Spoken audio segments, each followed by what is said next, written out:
جب وہ اپنی ذمہ داری بھول کر اقتدار کی خدمت میں لگ جاتا ہے۔ ادب کا فرض ہے کہ وہ جہالت، کاہلی، تعصب اور جھوٹے جذبات سے جنگ کرے۔ ادب اپنے عہد سے بندہ ہوتا ہے۔ ادب کا فرض ہے کہ وہ انسان کو تاریخ سے گزر کے مکمل انسان بننے میں مدد دے۔ آوانگارڈ تحریروں کے خلاف سارتر نے ایک عجیب مفروضہ پیش کیا ہے۔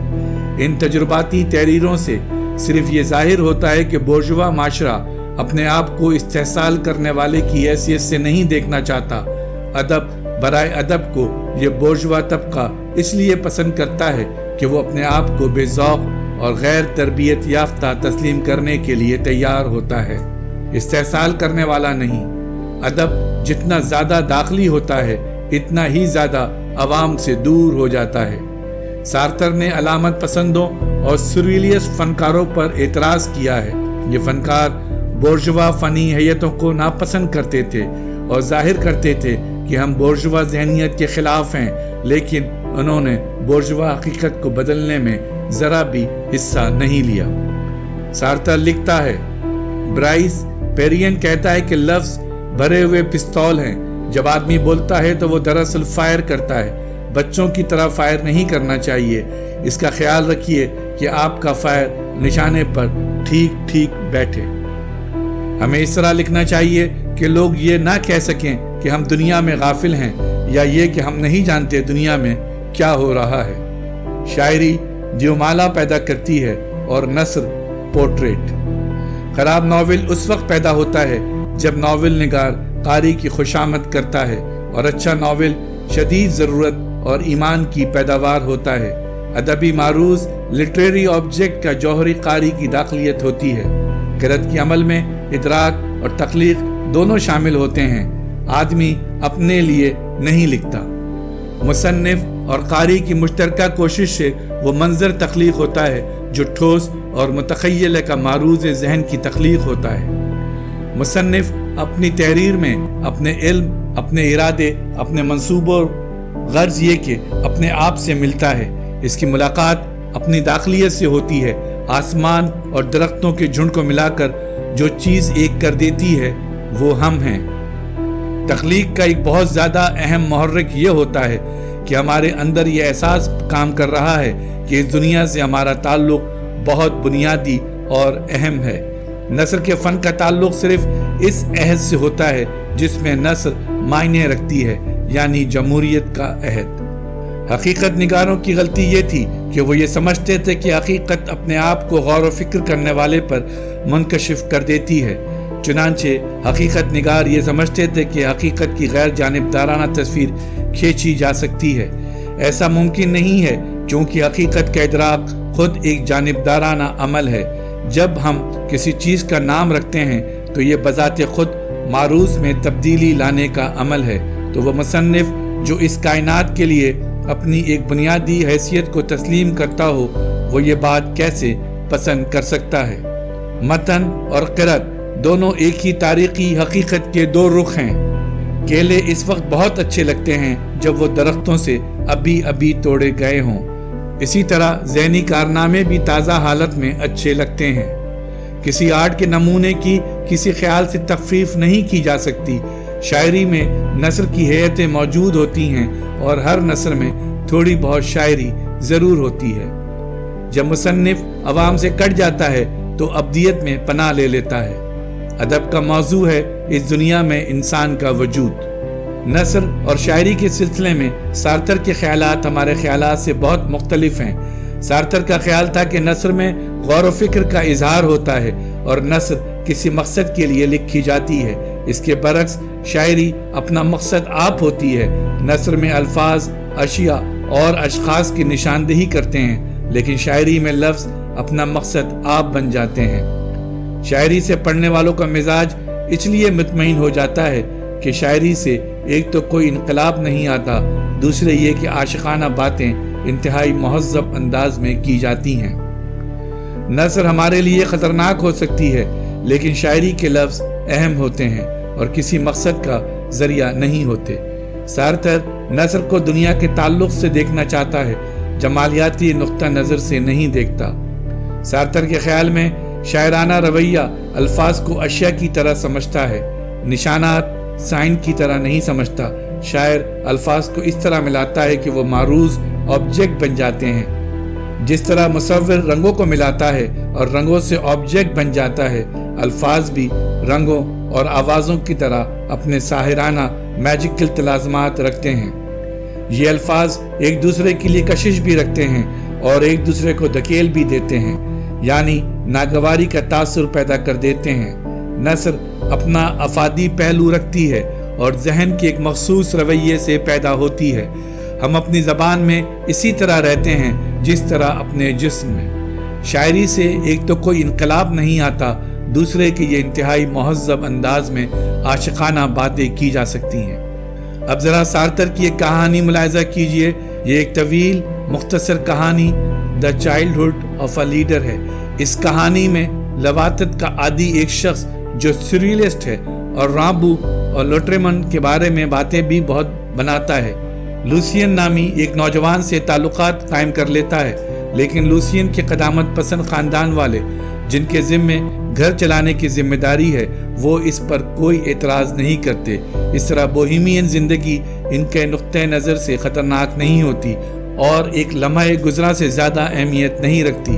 اس بورژوا خاندان کی زندگی مروجہ عقائد کے مطابق تھی، اس کے باوجود ہم آہنگ تھی۔ چنانچہ نوجوان لوسین میں قدروں کے سلسلے میں ایک گہری بے یقینی پیدا ہو جاتی ہے۔ وہ خالی ہونے کے شدید احساس کا بیمار ہے، اپنی مردانگی کی دریافت کے لیے آخری کوششیں بھی کرتا ہے، یہودیوں کے خلاف شدید رویہ اختیار کر لیتا ہے۔ اسی طرح دائیں بازو کی شدید نصب العینیت چووینزم کے خلاف ہو جاتا ہے، یہاں تک کہ وہ کہانی کے آخری پیراگراف میں ایک آئینے میں اپنے آپ کو گھور گھور کر دیکھتا ہے اور آخر کار طے کرتا ہے کہ وہ مونچھیں رکھ لے گا۔ تحریر کے آغاز میں مصنف کو یہ دھوکہ ہوتا ہے کہ اب وہ تاریخ سے آزاد ہو گیا ہے۔ اسے یقیناً اپنے فکر اور اپنی تخلیقات کے باعث معاشرے کے دباؤ سے کچھ نجات مل جاتی ہے۔ وہ سمجھتا ہے کہ اب میں تاریخی سچویشن سے کچھ نہ کچھ آزاد ہو گیا ہوں، حالانکہ ایسا نہیں ہوتا۔ اس مصنف کو اپنے تمام بورژوا دوستوں پر فوقیت حاصل ہو جاتی ہے، کیونکہ یہ لوگ اپنے عہد میں بند ہوتے ہیں اور مصنف سمجھتا ہے کہ وہ آفاقی ہو گیا ہے، اور لازمانی اور ظاہر ہے کہ یہ نجات اسے صرف اپنی چند تخلیقات سے حاصل ہو جاتی ہے۔ ہمارا شاعر بھی تاریخ سے آزاد ہو کر شعر تخلیق کرتا ہے اور پھر اپنے قاری سے بھی یہ توقع رکھتا ہے کہ شاعر کی اس آفاقیت میں قاری بھی شریک ہو جائے گا۔ بے شمار مصنفوں کی موجودگی میں انسان کیا لکھے، ناول یا کہانی کسی قوم کے نمائندہ افراد کی اخلاقی اور روحانی تجربے کا اظہار بھی ہوتا ہے، اور اس کے علاوہ بھی اور کچھ۔ اور سوال یہ ہے کہ آپ کی روح میں روشنی موجود ہے یا نہیں، یا آپ یوں ہی ادب میں آ گئے ہیں۔ ادب کا قاری آفاقی انسان نہیں ہوتا، صرف ہمارا ہم عصر ہوتا ہے، یعنی ہم صرف ہم عصروں کے لیے لکھتے ہیں، اور ہم سے پہلے جن لوگوں نے ادب تخلیق کیا ہے انہوں نے بھی اپنے ہم عصروں کے لیے ادب تخلیق کیا تھا۔ سارتر کے خیال میں آرٹ مردہ لوگوں سے مکالمے کا نام نہیں ہے، اور نہ آرٹ ان لوگوں سے گفتگو کا نام ہے جو ابھی پیدا نہیں ہوئے۔ ہم اپنے طبقے اور اپنی نسل کے لوگوں ہی سے مخاطب ہوتے ہیں۔ ایسا قاری جو لائبریری میں بیٹھا ہوا پرانے مصنفوں کی کتابیں پڑھ رہا ہو، بالکل اس مجاور کی طرح ہوتا ہے جو کسی قبرستان میں بیٹھا ہوا ہو۔ سارتر کہتا ہے کہ ادب اس وقت تک زندہ رہتا ہے جب تک ادب پڑھنے والوں کے احساسات اور جذبات برانگیختہ ہوتے رہتے ہیں۔ سارتر میراتھن کے ہر کارے کی مثال دیتا ہے جو فتح کی خبر دینے کے لیے دوڑتا ہوا ایتھنز جا رہا تھا، مگر ایتھنز پہنچنے سے تھوڑی دیر پہلے ہی مر چکا تھا اور مردہ حالت میں دوڑ رہا تھا، اور اسی حالت میں ایتھنز میں اس سرکارے نے فتح کا اعلان کیا۔ سارتر کہتا ہے کہ عظیم ادب مر جانے کے بعد بھی زندہ ادب کی طرح دوڑتا رہتا ہے اور فتح کا اعلان کرتا ہے۔ ادب اپنے عہد کا مظہر ہوتا ہے اور اپنی تاریخ میں موجود ہوتا ہے۔ ادب تاریخ سے بلند نہیں ہو سکتا، لکھنے والا تاریخ سے بھاگ کر ابدیت میں پناہ لینا چاہتا ہے۔ اگر امریکی معاشرے میں نیگرو مصنف ہے تو وہ کالوں پر گوروں کے ظلم کے سوا کیا دکھائے گا؟ وہ یہی بتائے گا کہ امریکی معاشرے میں کس طرح نیگرو اجنبیت کا شکار ہیں۔ نیگرو گوروں کو صرف کالوں کی آنکھ سے دیکھ سکتا ہے، یعنی وہ امریکی کلچر کا تجربہ ایک غیر آدمی کی حیثیت سے کرے گا۔ ظاہر ہے کہ ایسے نیگرو مصنف کا قاری کون ہو سکتا ہے؟ نیگرو ہی ہو سکتا ہے، آفاقی انسان نہیں ہو سکتا۔ ادب معاشرے کی داخلیت کا دوسرا نام ہے۔ ادب کنایاتی ہوتا ہے، اشاروں اور حوالوں میں ہوتا ہے، اسی لیے ایک عہد کے لوگ ایک دوسرے کی بات ہلکے سے اشارے سے بھی سمجھ جاتے ہیں۔